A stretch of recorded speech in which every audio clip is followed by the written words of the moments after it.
I was traveling to Birmingham, I don't know, maybe 3 months ago for an event, and I was sitting in the airport. The flight was delayed, but I was kind of on my own. I wasn't looking for any attention, so I've actually found a place that nobody, not that it couldn't be seen, but I was away from everybody. And I was just sitting there and I was just playing with a deck of cards. And there was this woman who was with this kid, and the woman recognized me because she knew me. She was Irish, but she was too polite to come over. So then I went, what the hell? I'll go up to her. I said, hi, how are you? And she goes, oh my God, thank you for coming over. Can we take a photograph? Yeah. And I said, yeah.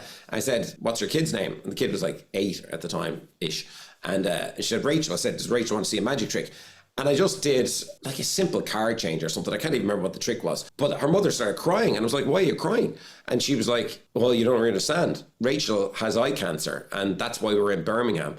And this is one of the first things she's ever seen properly. She just got the all clear. And that was kind of a beautiful moment. And it reminded me of the impact that we can have as magicians, as opposed to, yeah, I mean, look, we can go to weddings and we can perform and go from table to table, but don't underestimate what people are going through in the background and that moment of escapism that you're giving people. I know that kid will remember that for the rest of her life.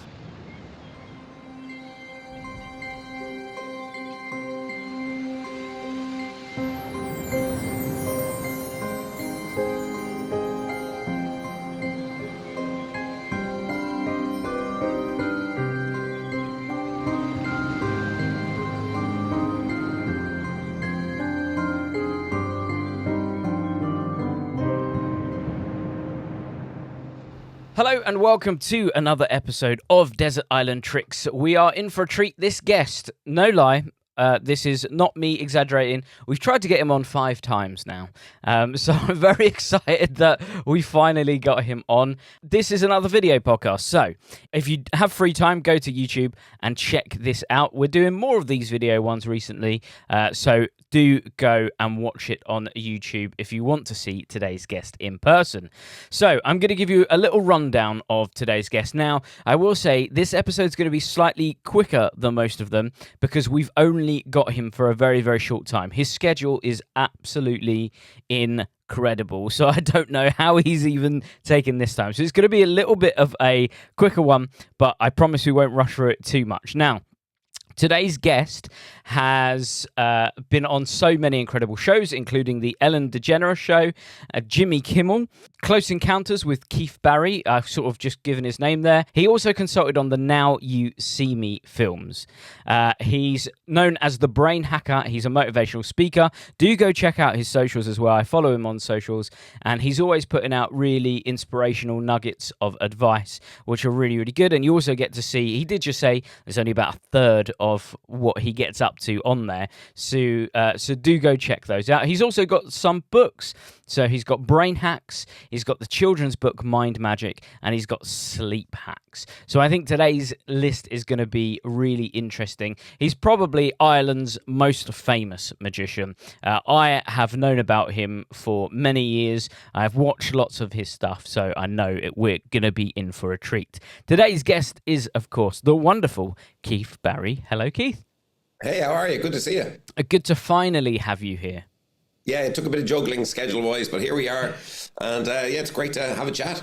It is, and I'm very excited to see what your list is. Now, I did say we don't have you for particularly long, so we're not going to preamble too much, but how did you find putting your list together? Because you've been in magic for such a long time. Yeah, so for me, look, you know, I love magic. I love mentalism. I mean, more now, I'm just a speaker. So I'm not even performing tricks or anything really. It's just a lot of talking and a lot of motivational work. But the kid is still within me. So ultimately, you know, casually, I'm still performing all the time. Even last night, I performed at a charity event locally here. And ultimately at that charity event, yeah, I just picked some of my kind of favorite things to do and perform there, you know. Okay, so maybe we're going to get a mix of magic, mentalism, maybe hypnosis, because you're known for your hypnosis as well. Yes, I've done a lot of hypnosis in the past, but weirdly, on stage, I haven't done hypnosis in about 8 years. That's all going to change because my latest tour, which is called Unhinged, 25 Years Inside Your Minds here in Ireland, I've got 30 dates on sale for next year, and I'm doing a full half of hypno again. And interestingly, I think in the kind of world that we're in, I remember reading years ago Bob Cassidy's work, and I got to be very friendly with Bob. I worked with Bob on some of my US shows. I hired him to work with me on those. And I remember speaking to him about, doing a full half of hypnosis and a second half mentalism. And still to this day, I've never seen anybody do it, except I did it a number of times on tour.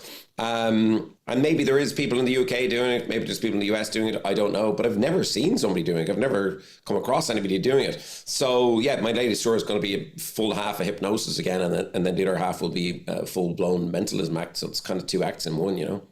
Wow, that's amazing. So if you're in Ireland, go and see it. Hopefully you'll venture our way one day and we get to see one of your live shows, because that'd be maybe good. It just comes out to scheduling and timing and stuff like that. But look, I'd love to tour the UK, and I'm in talks now about doing some stuff down in South Africa of all places, so I could randomly turn up there early next year. There you go. Keep an eye out for that. So let's get into the concept. If this is your first time listening, the idea is we're about to maroon Keith on his very own magical island. When he's there, he's allowed to take 8 tricks, banish 1 thing, take 1 book and 1 non-magic item that he uses for magic. Particulars, who's there, what's there, all of that good stuff. We do not mind. It's in Keith's own imagination. I'm guessing there's going to be a cold plunge pool there, knowing Keith from his social media. So let's go to your island now and find out what you put in position number 1. Do you know what? This will come. So I could get all artsy about it, right? And I could tell you that it's something that, perhaps is very little known, or maybe something that is, I designed myself, and I've designed many things myself. But actually, weirdly, the invisible deck, I just love it. I've been in love with the invisible deck I'm 49 now. So I'm guessing I've been performing the invisible deck for 31 years.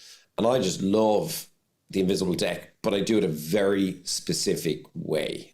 And I don't mind sharing it, even though I know there's a public platform, so I won't speak in code, but I'll just mention something went under the radar in the magic world many, many moons ago. And I was only talking to Taylor Hughes about this the other night. And I said to Taylor, have you ever seen anybody do the invisible deck this way? And he was like, no. And then I've mentioned this to a bunch of other people in our world, and none of them have seen anyone do it this way. So ultimately, let's just say I've got my own presentation with it. I use it as, if I'm doing, I don't do walk around anymore, but if I do, like last night, I was at a charity event, my opener is this version of the invisible deck. And ultimately, it's Jay Sankey's version with an X. There you go. Go dig it out, go find it, because it gets the craziest reactions ever. And ultimately, weirdly, it solves the only problem with the invisible deck. And the problem with the invisible deck is that spectators will believe you're an expert sleight of hand artist, even if you're only a mentalist and you're not using sleight of hand in your set.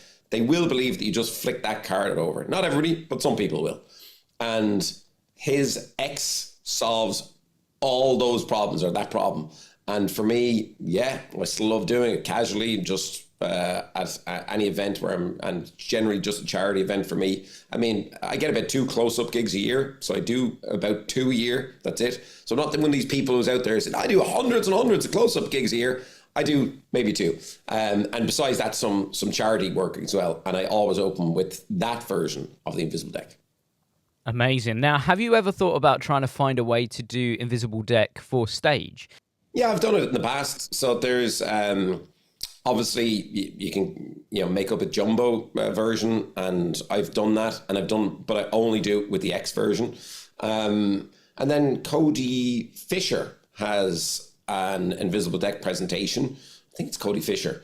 It is Cody. Yeah, Cody's version of the invisible deck is really good for stage. I don't do it myself. But look, I'm a nerd. I still, even though I don't perform magic, I suppose that bleeds across magic and mentalism. But ultimately, I bought it from Cody.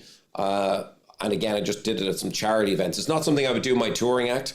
But then I taught it to one of my friends who subsequently then bought it off Cody. And he uses it all the time. So a comedy magician here in Ireland uses that stage version of the invisible deck all the time. So in my opinion, for a stage version, Cody's can't be beat. So he's got a beat where 3 paper balls are thrown into the audience, he does the invisible deck. He actually uses just a small invisible deck, but I changed it to use a jumbo invisible deck with the X on it. So that's a bit of a difference. But ultimately, the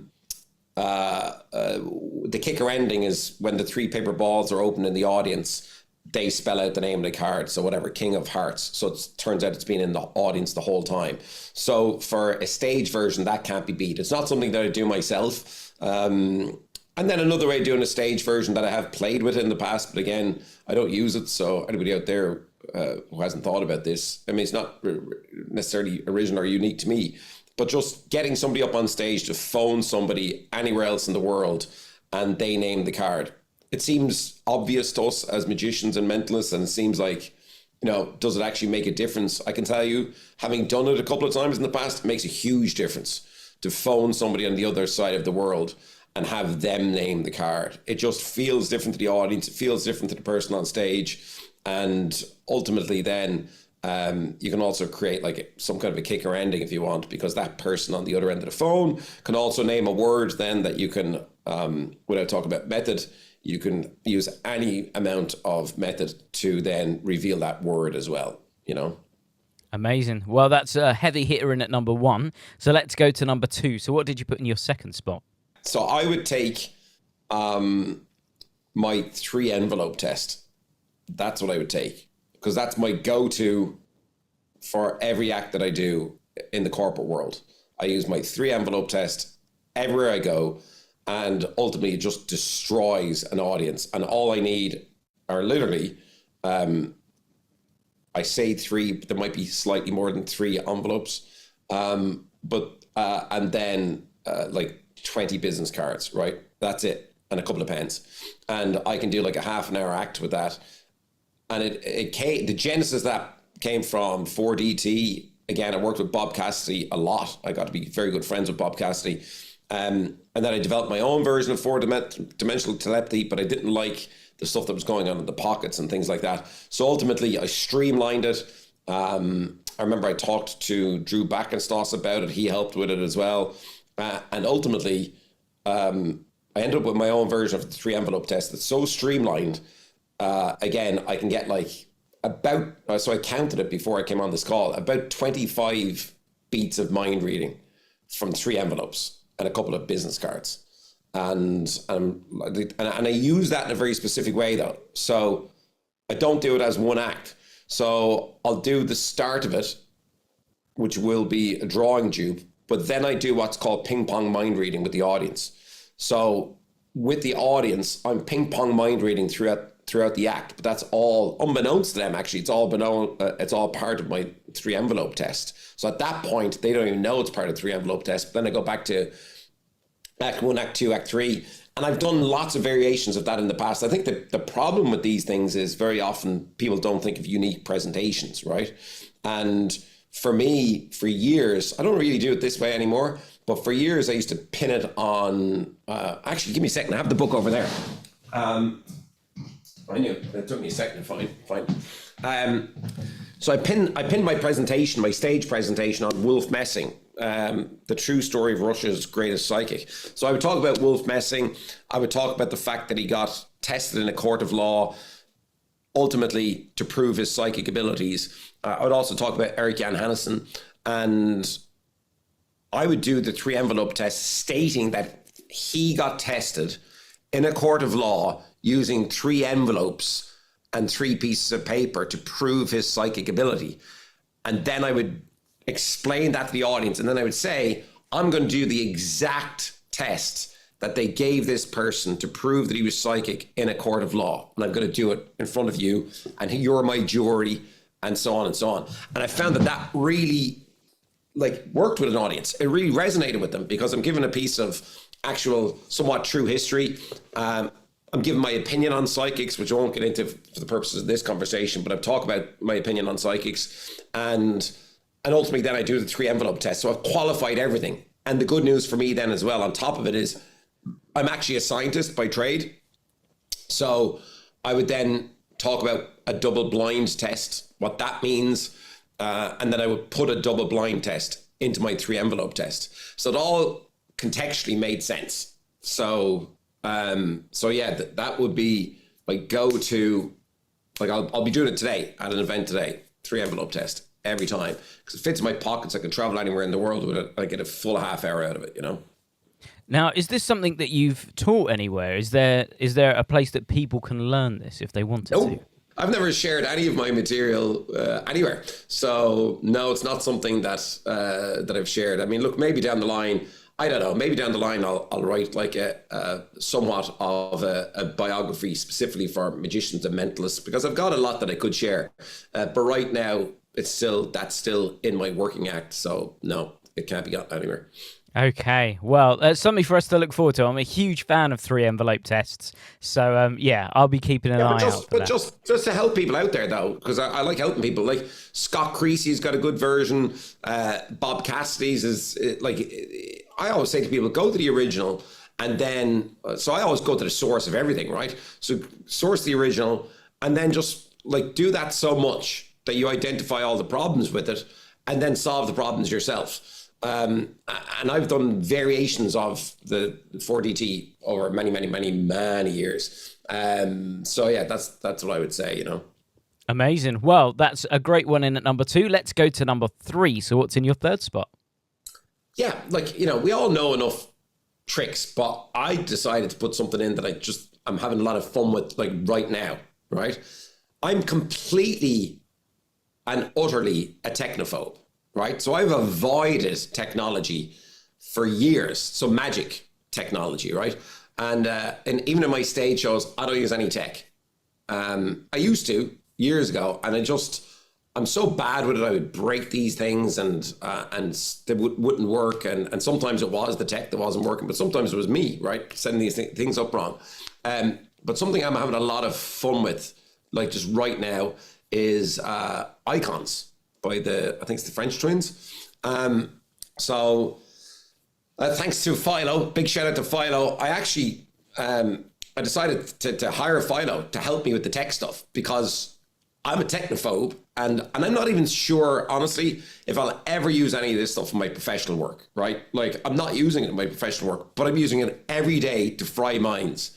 And I can't believe the reactions this stuff is getting.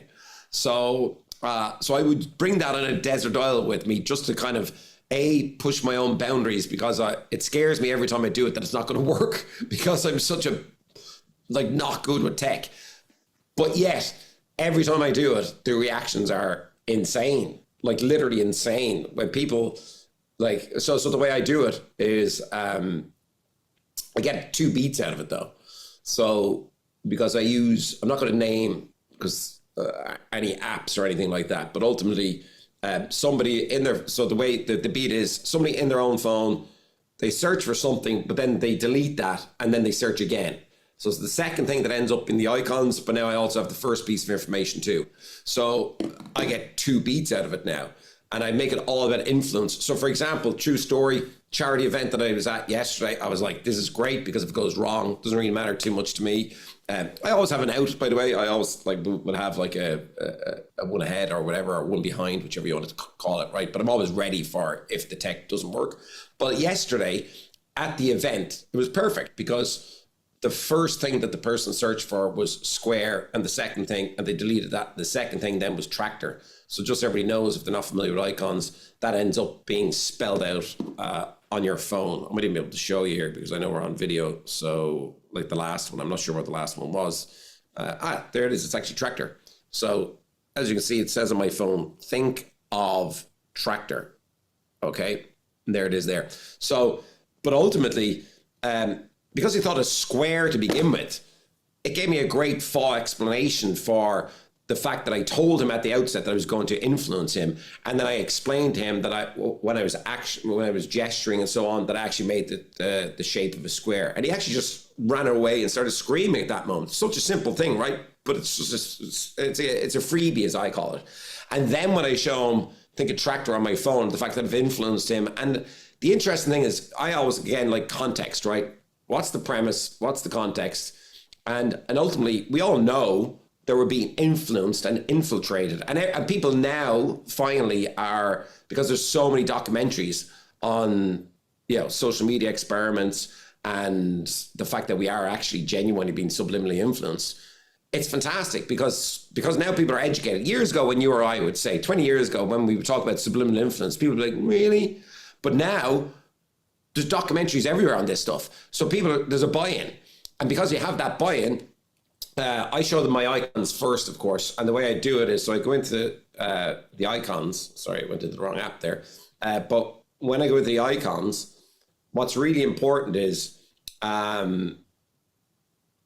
you show them the top ones. But I always talk about positioning, because I always say to the person, okay, look, at the top left, I've got Tesla, and then I've got Facebook. And then on the next page, I've got like Angry Birds. So I'm pointing to them and I'm talking about influence and so on. But then when I take the phone from them, because as we know, you kind of have to take their phone at one stage.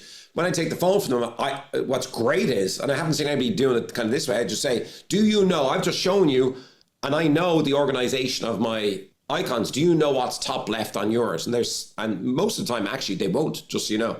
And I'm like, and I'm showing it to somebody here, but then I'm coming back and doing the business. So it's very casual. And then when I go back and show the icons the way they're stacked, it just gets a bigger reaction than I ever thought it would. So I love it. I love playing with it. And it's just more the kid in me.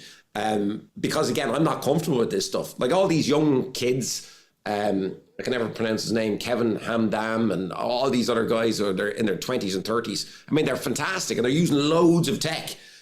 Like I'll never use loads of tech. So that one piece of like tech, I kind of really gets me giddy every time, you know?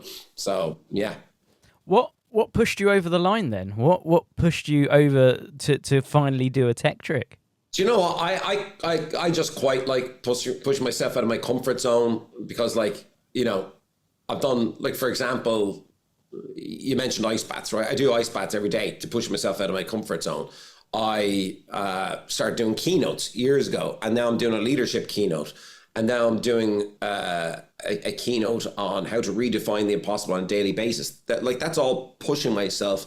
And I see myself like, so to answer your question, for years, I've seen myself like a chameleon, right? I'm shape-shifting and changing as the world changes. So a good example of that is when the pandemic hit, early doors, I decided to flip online. While everybody else, some people did flip online fast, like I'm talking about in our world, but then everybody else is like wondering, is this going to work? Is it not going to work? I don't think like that. I think go, pull the trigger, go. I've been wrong loads of times. I've failed loads of times, but I always pulled the trigger. So for me, like I set up this virtual studio that I'm in now, straight away at the start of the pandemic. And like, truth be told, without lying, like I was definitely in the top 10, at least in the world with regards to being busy at it for 2 years. And that's because, again, I didn't know anything about how to set up a virtual studio. So I hired somebody to do that for me.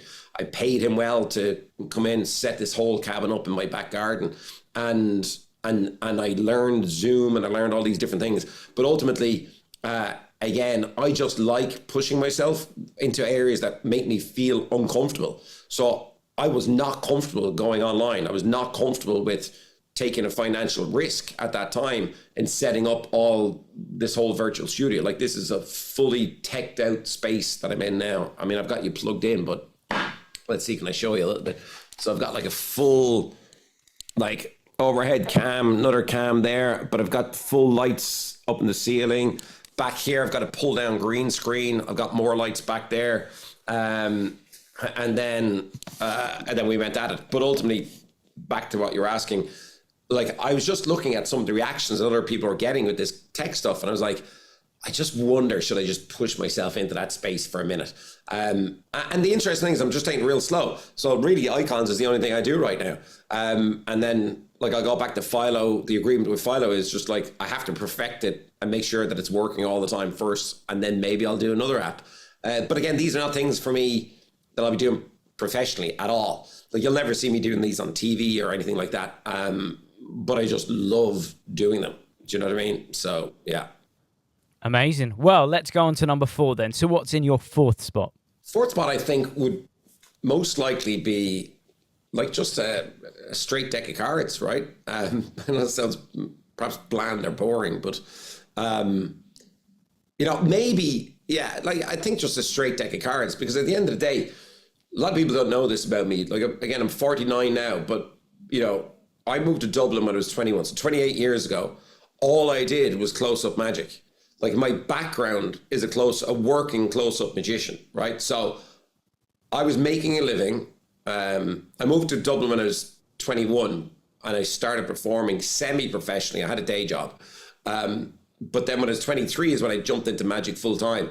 And actually when I was 23, I bought 1,000 decks of cards from the US playing card company because I got a deal on it, right? And I bought them wholesale. But like I was living in a crappy little apartment at the time and I had 1,000 decks of cards around me because I was burning through about 3 decks a day between rehearsals and then gigging as well, right? But that's my background. So at the time, all those years ago, I was actually very proficient with a deck of cards. And the kid is still in me. So I just think there's so much you can do, right, with a deck of cards. And for me, like a good example is I was traveling to Birmingham, I don't know, maybe 3 months ago for an event. And I was sitting in the airport and I was just bored. The flight was delayed, but I was kind of on my own. I wasn't looking for any attention. So I've actually found a place that nobody, not that it couldn't be seen, but I was away from everybody. And I was just sitting there and I was just playing with a deck of cards. I don't use cards professionally at all anymore, but I was just playing around with some ideas and concepts. And ultimately I noticed that we were 3 hours late, and there was this woman who was with this kid, and the woman recognized me because she knew me. She was Irish. But she was too polite to come over. So then I went, what the hell? I'll go up to her. I said, hi, how are you? And she goes, oh my God, thank you for coming over. Can we take a photograph? Yeah. And I said, yeah. I said, what's your kid's name? And the kid was like 8 at the time-ish. And she said, Rachel. I said, does Rachel want to see a magic trick? And I just did like a simple card change or something. I can't even remember what the trick was. But her mother started crying. And I was like, why are you crying? And she was like, well, you don't really understand. Rachel has eye cancer. And that's why we're in Birmingham. And this is one of the first things she's ever seen properly. She just got the all clear. And that was kind of a beautiful moment that reminded me of the impact that we can have as magicians, as opposed to, look, we can go to weddings, we can perform and go from table to table, but don't underestimate what people are going through in the background and that moment of escapism that you're giving people. So for me, I know that kid will remember that for the rest of her life. And the kid in me always wants to have a deck of cards with me, even though, more often than not, I wouldn't even pull them out to do something for somebody. So for me to bring a deck of cards on a desert island is more for me than anything else, right? It's just, and to kill the boredom, right? You're going to be sitting there creating card tricks the whole time. The only problem is with the deck of cards on the desert island, they are going to warp. So there's that problem, I guess. We'll give you really good quality plastic ones. There you go. And just because I said a deck of cards, and I know there's going to be magicians listening going, well, they want to hear about tricks. If I was to pick like a card trick that I was going to do with that deck of cards, it would require an extra deck. So maybe I'd bring 3 decks, okay? But still to this day, my favorite thing to do is David Williamson's Torn Restored card. I've been doing that since I was like, I don't know, maybe 15, maybe 14, whenever I got the VHS tape from International Magic. And that was one of the first tricks I learned. I still have that VHS tape. I could run in. I know exactly where it is. I still have a VHS player, so I still play those tapes sometimes. I purposely kept one. So David Williamson's Torn Restored would be the trick that I would do, my number 1 trick with a deck of cards. I mean, that's a great trick. A great choice if you're going to do one. But what I love is that regular listeners, as soon as you said a deck of cards, were holding their breath because they knew what was about to happen, but you have just saved yourself. So normally with a deck of cards, devil's advocate pops in and makes you pick a particular card trick. But you've done it already, so we don't need to get the devil out. He can stay where he is. Let's move on to number 5 then. So what's in your 5th spot? I think it would be a harmonica, which is similar to your guitar that you mentioned earlier. But I say harmonica because I've got a piece of magic that's very close to me, or mentalism that's very close to me. And ultimately, I just learned the harmonica in the last kind of 2 years, right? And I'm still not very good at it. But the one thing that I can play on it is the beats from Hey Jude. And what happens is I get a person, whether it's, so sometimes I've done this on stage, not with a huge audience, but I'll do it on stage up to like 200-300 people. And ultimately everybody's thinking of a song, and I pick somebody at random. I say, what song are you thinking of? and ultimately it ends up being Hey Jude. And the reason, now I could lie to you and say I can play lots of different songs and it ends up being different every night. I'm not going to do that. The reason I say Hey Jude is because my dad passed away in January this year, and I wanted to do a piece of magic that reminded me of him. So weirdly, I don't even mention him when I do this, but the one song that he used to sing at every party we would ever have, and weekly nearly I'd hear him sing Hey Jude, like that was his favorite song. So I do that in honor of my dad, but at the gigs I don't lean into that too much. I just do it straight, but it actually gets an amazing reaction. And then I was thinking, like, if I was stuck on a desert island, I could definitely develop a lot more mentalism pieces with just a harmonica, right? And the great thing is you can carry it in your pocket. That was the other thing I was thinking. So, and even now I carry it in my pocket. So when I'm stuck in traffic, I whip out the harmonica and I'm practicing Hey Jude. And I'm starting to practice other songs as well. But as a piece of mentalism, it destroys an audience, like literally destroys them. So, yeah. Well, I think that's a really interesting choice. And I mean, we recently had a marketed trick called the Invisible Harmonica came out, which was really interesting. Yeah, I have it. I bought it. I haven't used it yet, but I actually have it inside. Well, you don't need the invisible one. You've got the real one. I think it's a great way to reveal stuff as well. And I remember going to see Assy Wynn's show last year in London. And he had a brilliant revelation with some bells, which I loved. I thought it was so good. I won't say anything more than that. But I think that's a great choice. Having a harmonica in there, I will really look out for your show because I just want to see that now. I want to see how you would do it. Let's move on to number 6 then. So what's in your 6th spot? I think magicians can relate to this, or maybe some of them can. But if I showed you 3 drawers inside, they're full of wallets. I'm a wallet fiend, like a fiend. And it's ridiculous because, like, literally, obviously I don't use 99% of these wallets, right? But I have them all. You name it, I have them, right? If you named a wallet right now, I have it. I've got your Stealth Assassin wallet. I've got the luxurious one. I have them all, right? And the reason I would bring that to a desert island is, here's an insider story that I've never told before. I used to buy a lot of stuff off Mark Mason back in the day.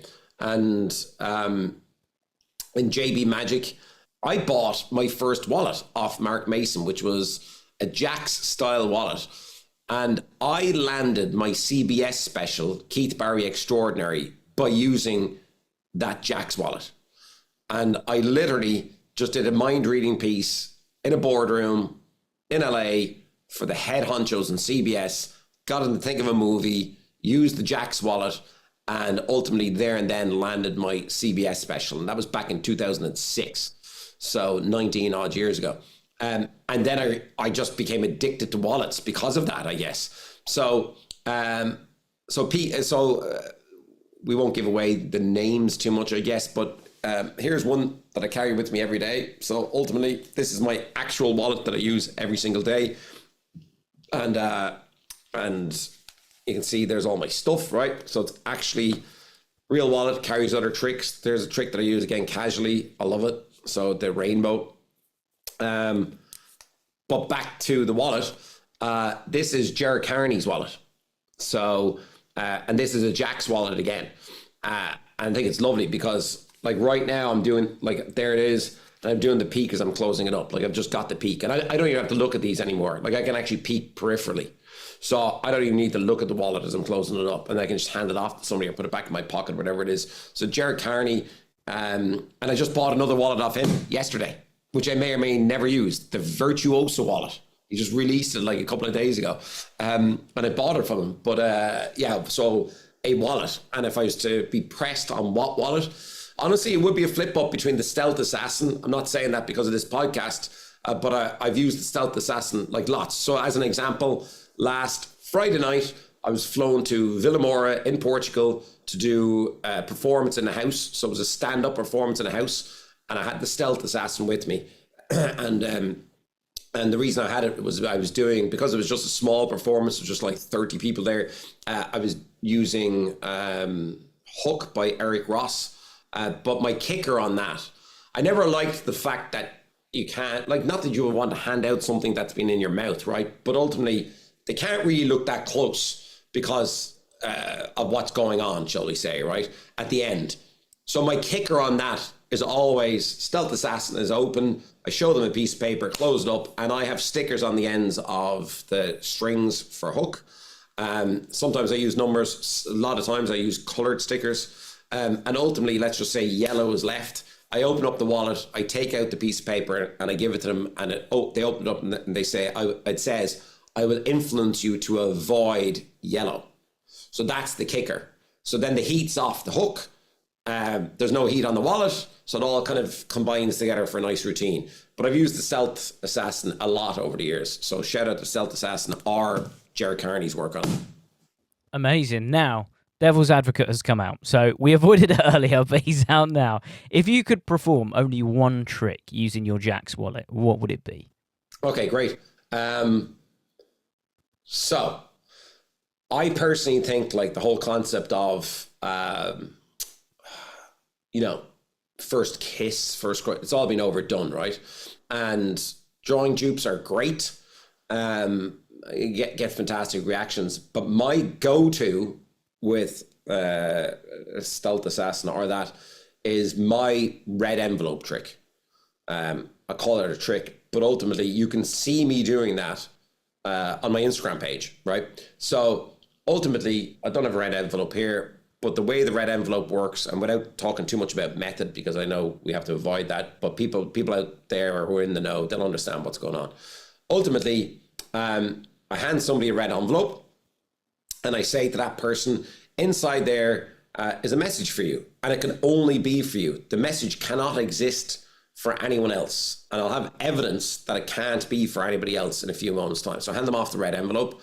Then I get them to write something down, and generally speaking, that something that I get them to write down would be a password or a private word that no one could know, but that word needs to have emotional value to them, right? So I get them to write down something, and very often I don't limit them. So I sometimes will say, you can write, so very often we'll say, draw something, or write down the name of your first kiss, your first crush. Very often I won't limit them at all. Or I'll say a password or something like that. But most often now I say, write down anything, but something that has some kind of unique emotional value to you. So they do that. And then, but then there's prerequisites to the red envelope. I say, when you open that red envelope, there's two rules. Rule number one is you can't share the letter with anybody else ever. You can never share the contents. And rule number two is just be truthful when you open the red envelope by letting me know if that's specific for you and only for you. In other words, that it couldn't be relevant to anybody else here. So I'm kind of negating there. I'm trying to get rid of, the for effect there, right? I'm trying to get rid of the concept that it could have been for anybody. So ultimately, when they open up that red envelope, every time that I've done this, and I mean every time that I've done this, this is the reaction. And then they start crying, right? Every time they start crying. And that's what I use that for. So without talking too much more about it, people can kind of, pick that apart and put it back together if they want. Although it is unique to me, it is something I've been doing for a long time. So I'm not necessarily sharing that for people to go out and start doing it. But if people want to see it, they can have a look at my Instagram page. You have to scroll back a little bit because it's about 6 months ago, but they are still up there. And I actually have done that maybe 3-4 years ago. I did a version of it as well. And I was inspired by, there is a piece in the book about Dr. Q that inspired that actual whole piece that I'm talking about. So if you want to look into kind of just the genesis of that, it is in that book by Dr. Q. So there you go. So that's what I use for is I call it the mystery of the red envelope. Amazing. Well, let's go into the tail end of your 8 then. So we're on number 7. What's in your 7th position? This is one that's not going to be, I was only talking to somebody about this the other day. This is one that, again, went under the radar. I think it would be a comedy piece because I add a lot of comedy pieces into my stage shows. So I know over there in the UK, a lot of people wouldn't have seen my stage shows, but my stage shows are far different than my TV work. So my stage shows are very fast, very much improv, and then also mainly comedy based, which might surprise some people. So I want people laughing their heads off first and then be fooled badly as well, secondary. So it's the opposite of what a lot of people, especially mentalists, right, I might think. But mine is to make sure people are having a great time and then be fooled badly. But weirdly, sometimes I'll inject a piece of, if it suits the context of the show that I'm doing, I'll inject a piece of magic in there. I'm not frightened of being known as the brain hacker, but then also being able to do magic. I don't care about that whole argument that I let other people argue on the cafe about, you can't do magic if you're doing mentalism. Like, I can do whatever I want, right? I don't care what other people think in the industry, that is. I would do, all right, like if I was on my own, this is no use. You need an audience, right? So I always wonder about this desert island thing. What use are all these tricks without an audience? We always have to imagine you're going to be rescued someday and put on a show. That's what I always think about desert island, right? I would do Steve Bedwell's In Over Your Head. You won't see any of the younger generation doing it. The reason you won't see any of the younger generation doing it is they got to read. You can't get it on a DVD. You can't get it on a download. It's a little pamphlet. Right, like a tiny little pamphlet. You guys should stock it. You should go run fast to Steve Bedwell and ask him, can you stock it? For my money's worth, it's an absolute hammer house of a routine. So again, without giving too much away, think of it like paper balls over the head, but with a cut and restored rope. So absolutely hilarious. Absolutely brilliant thinking. I have my own twists and turns on it that I developed over the years. I did do it. I had a tour one time, which was called the Magic Madhouse. And that kind of came out of nowhere for people because I've been known as the brain hacker, the mentalist here for a long time. And then all of a sudden I put a magic tour together. And that routine was in that magic tour. So I did that maybe 60 nights in theatres here in Ireland. And I had so much fun with that routine. And even now, I wouldn't do it in my stage show now, especially not Unhinged. But sometimes, again, if I do a lot of charity work here. I'm aligned with a kids charity called Barrettstown. So very often they've got a full theatre out in Barrettstown. It's amazing. So it's fantastic for me. I can go out there and run in material. But very often if I'm out there, because sometimes there'll be kids in the audience, and it just allows me to go back to doing that routine again. I just love doing it because I'm smiling, the audience is howling, and the person on stage is having a great time as well. And they're being fooled really badly on stage. But again, it doesn't take too much of imagination to understand what I'm saying, but think of it like paper balls over the head, but with cut and restored rope. Amazing. Well, I think that sounds phenomenal. It's only the second trick that you put on here as well. So obviously with the deck of cards, you mentioned David Williamson's trick, and then here we've got In Over Your Head. So we've only got two pieces of magic, but I like that. I'm not sure how you present it, but do you do something along the lines of perception and them paying attention and stuff like that? Yeah. So with the person on stage, I just talk about the idea of cognitive reframing if it fits the audience that I'm doing. So I'll talk about what a cognitive reframe is, and the fact that they're looking at something from one perspective, but the audience is seeing it from another perspective. But truth be told, very often I just play kind of straight because I'll get a kid up, right? So if I'm in an environment where I can get a teenager up, I'll always use that person. But to be honest, that particular trick itself, it kind of works without presentation, weirdly, right? And I don't mean without presentation. Obviously, there has to be presentation, but I have done it with cognitive reframing, perspective, all that kind of stuff. But ultimately, you don't really even need that much because people are laughing so hard from the get-go. I've found that over scripting, that doesn't work. And I've tried to script it many different ways over the years. So now, just because it's for charity and stuff, I just do it kind of straight. When I say straight, I mean, I just do the routine as is, you know. Amazing. Well, there's one for all of us to go and seek out, which is exciting. But it does lead us to your last trick. So what did you put in your final position? For me, it has to be the one that loads of guys have gotten wrong, that I've done more, for sure, and I can state this with clarity than any other magician in the world. And it's something that is a trick. You can buy it. You can probably buy it from you guys. I don't know. Smash and Stab, right? The original version by Wayne Dobson, rest his soul. I bought Smash and Stab, I don't know how many millions of years ago in Blackpool, right? So this is the history of this. So it was probably back in 2001-ish. And I then disregarded Wayne's routine, not in a bad way, it just didn't suit what I was doing.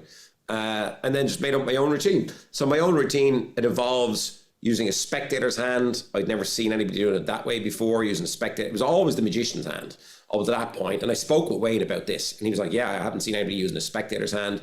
So I used to use a spectator's hand. And then over the years, I would then allow the spectator to make the choice as well of where their hand went. So that was a big shift, because ultimately, knowing how the trick is done, how can you do that, right? How can you allow the spectator to decide where their hand is going to go?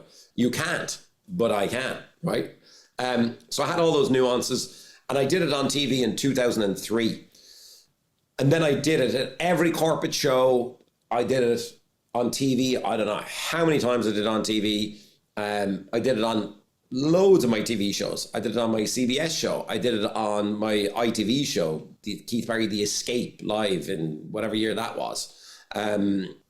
I did it on more TV shows after that. I did it on my Discovery Channel show. I did it on my show down in Australia. So I know for sure that I've done Smash and Stab more than anybody else alive, right? I stopped doing it years ago when everybody else started doing it, right? So I've not done it in, I'm going to say I haven't done Smash and Stab now in 8 years maybe, right? I cannot understand how these people get it wrong. Well, I can, but you shouldn't get it wrong. And anybody out there, I've seen all the arguments, right? I've seen all the guys saying, oh, you know, it's always going to go wrong one night. Fucking no, it can't go wrong. You can't allow it to go wrong. It's like a pilot on a plane going, well, one day I'm going to crash the plane. No. Do you know what I mean? Like, no. So if you got it wrong, you shouldn't have been doing the trick to begin with. But anybody out there is still doing it that way. And I know there's all the safe versions, right? I have them all up over my head here. Look, storage up there. I've got all the safe ones, right? They do not, in my opinion, have the impact of the original. When I say the original, there might have been one before Wayne, I'm not sure.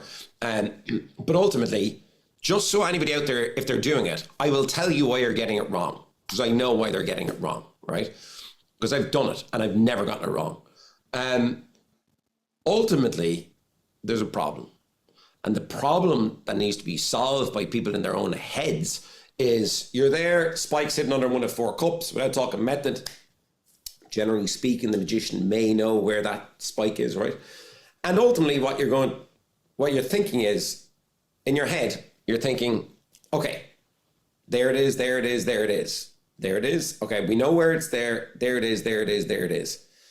The problem with that is, because people are saying in their heads, there it is, and they know where it is, there it is, there it is, there it is. When they go to smash the hand down, their hand is now attracted to the bloody spike because they're thinking, there it is. And then they go down inadvertently, subconsciously on the spike. That is why these guys have spiked themselves. That is why they've gotten it wrong. It's not that they don't know where it is. It's that they've telling themselves too much where it is. I tell myself where it isn't. That's the difference. It's a shift in mindset. It is like, back to what we said, it's like it's a reframing. I say, there it isn't. It isn't there, it isn't there, it is. I don't care where it is. I want to know where it isn't, right?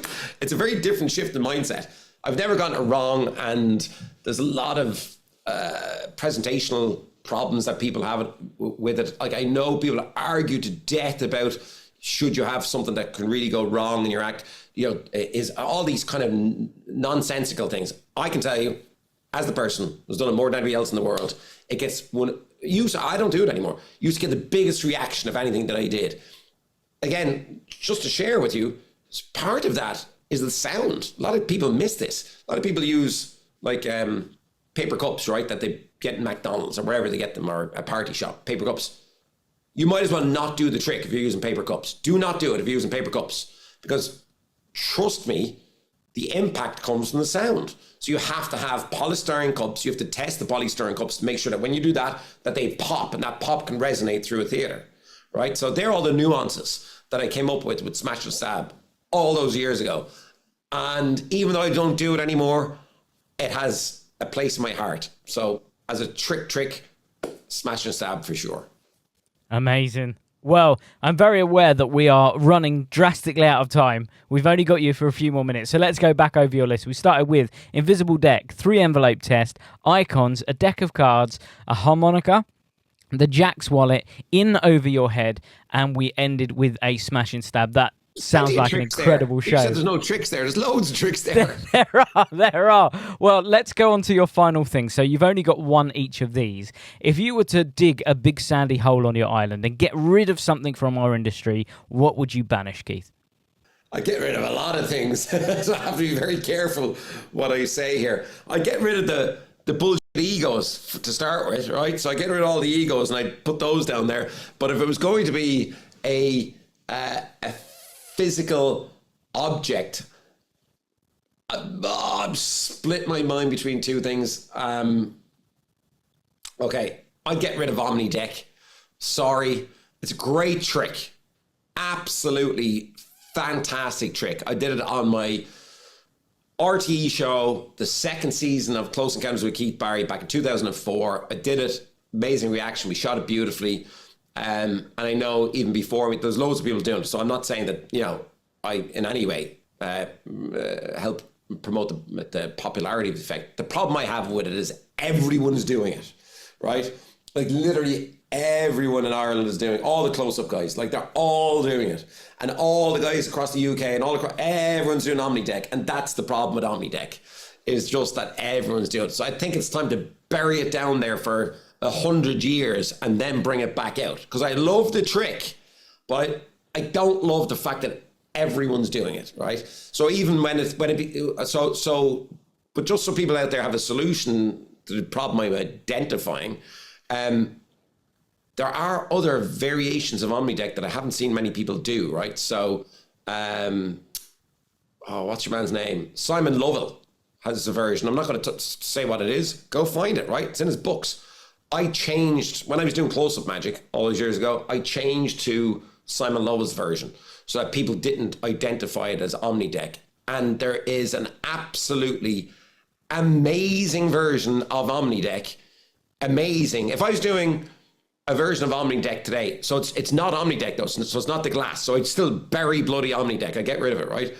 But if people out there are looking for a different way to do an Omni Deck, go to, this is crazy. I only thought about this now.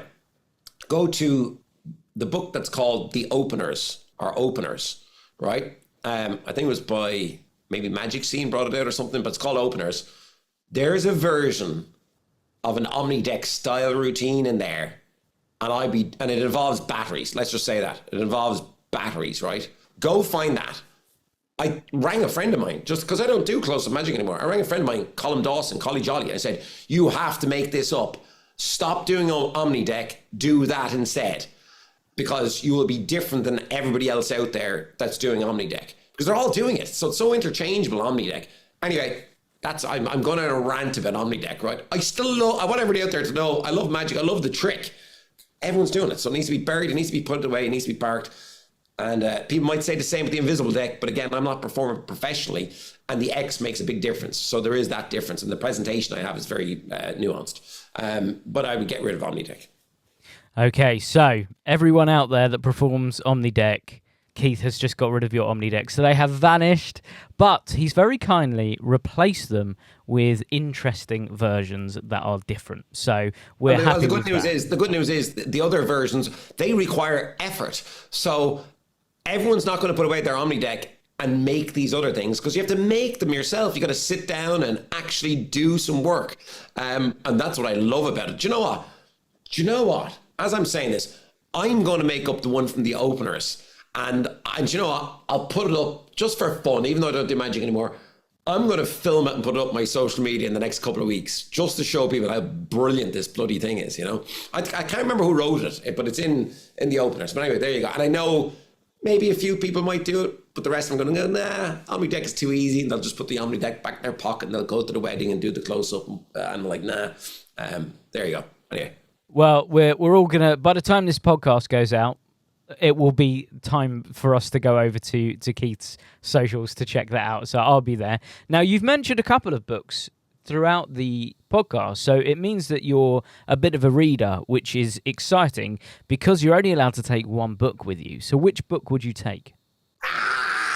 Look, a bit of a reader. I am a voracious reader. Like I'm just surrounded by books. Like that's just like maybe a tenth of my books. Like if I showed you inside, I've got like 2 other libraries inside, right? So this is a problem now.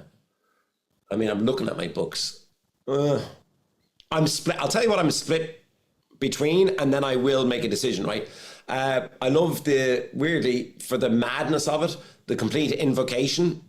I love it. I was good friends with Doc Shields. Doc, a lot of people don't know, Doc Shields only passed away maybe a year ago. So I went to his funeral, good friends with the family. So Doc was a mentor to me. Some of his work is in the invocation, so I love that. The Complete Magic, again, inspired by Doc. Some of Doc's work is in The Complete Magic, and they're huge.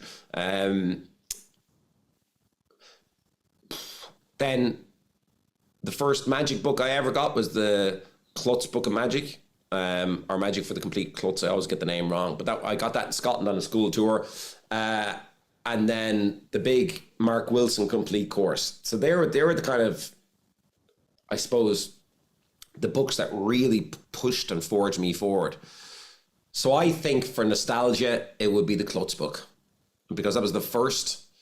And so instead of getting philosophical and telling you that I would bring, I don't know, like an amazing book, The Choice by Edith Eger. I've probably read it 20, 30 times, and I get something new out of it every time. Or I could bring, any one of Napoleon Hill's books. But I think for nostalgia, for me, it'd be the Klutz book. Because it's still, every now and then, not often, but like once a year, I pull it down and I just browse through it. And I remember the feeling that I had when I was 14 of discovering this new world. And ultimately, I don't forget what got me to where I am today. And what got me to where I am today is that one book. So yeah, the Klutz book. Amazing. It's one that we've not had as well, so that's an exciting one for everyone to either dig back out or find a copy of. Now, we've got one more thing. I'm trying to get through this because we have just reached your end time. So what would the item be that you would take?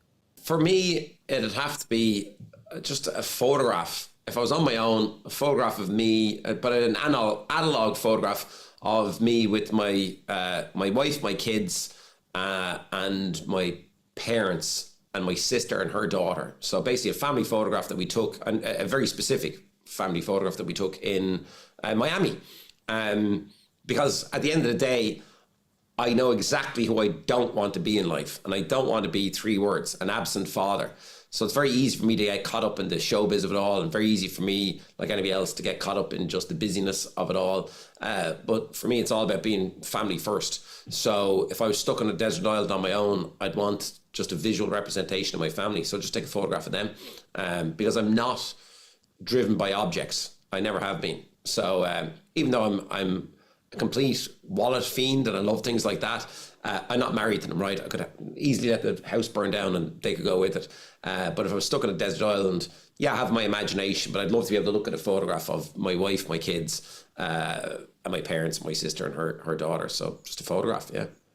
Amazing. Well, we had Invisible Deck, 3 envelope test, icons, a deck of cards, harmonica, Jack's wallet, in over your head, smash and stab, your banishment is bad egos, and Omni Decks. Your book is the Klutz Book of Magic, and your item is a photograph with your family. That's a pretty awesome list. Thanks. Yeah, look, it's been fun, but as I said, I'm still a nerd at heart, still looking for the next magic trick. I've bought loads of your tricks over the years as well. But yeah, look, it's been great. And yeah, if people want to contact me, I'm on Instagram and Facebook, always willing to share ideas and, push people in the right direction, Well, if people do want to find out more about your socials and your website and your shows, where can they go to, Keith? The easiest one is Instagram. It's at Keith Barry on Instagram. And that's it. Yeah, I'm there every day. and it really is me. I haven't hired some social media guru to do it. I'm still doing it myself in the crazy chaos of my world. I still make time to do it. Amazing. And your books, people can get them from... Yeah, just up on Amazon or any of the online bookstores. So Brain Hacks, Sleep Hacks, and Mind Magic, they're the 3 books. Amazing. Well, thank you so much again. I know we've been trying to get you on for ages, so it's amazing that we finally got you on. And thank you all for listening, of course. We will be back next week. Do go check out Keith's shows. If you can get tickets for one of his shows, then do go and grab those. Of course, check out some of those lists. There's a couple of things on that list which I'm going to be checking out straight after this, including In Over Your Head, because I think that sounds amazing. So, until next week, guys, have a great week. Goodbye.